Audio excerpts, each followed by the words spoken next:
So someone at your company just got let go after almost 10 years on the job. And the word going around is that they got replaced by someone cheaper. Well, welcome back to Prayer Before Work. My name is Sean.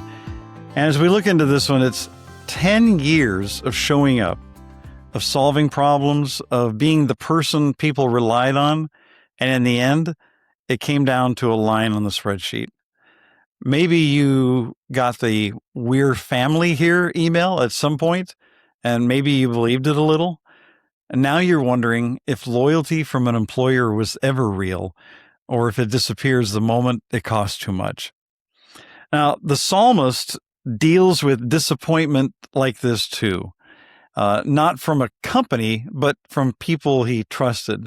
And he writes in Psalm 118, verse 8, "It is better to take refuge in the Lord than to trust in humans." Now, I tend to be cynical at times, but I don't read this as cynical. I think it's just an honest statement. Humans, people, the organizations that we build, they're limited.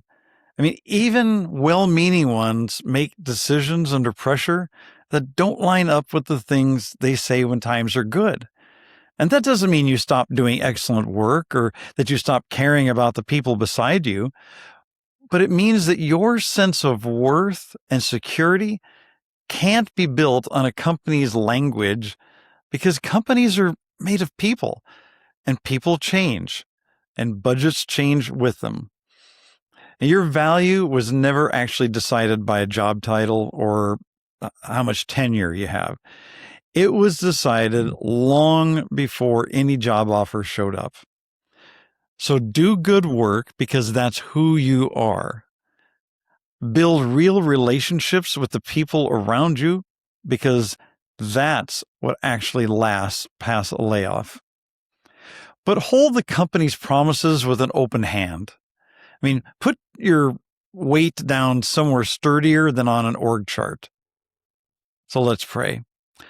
God, when trust gets broken by people or systems that we believe in, remind us that you are the one place our security was always meant to rest.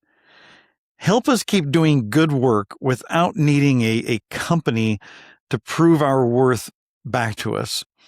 And give us compassion for anyone around us who's walking through a layoff or a loss like this right now. In Jesus' name we pray. Amen. Now go make today count.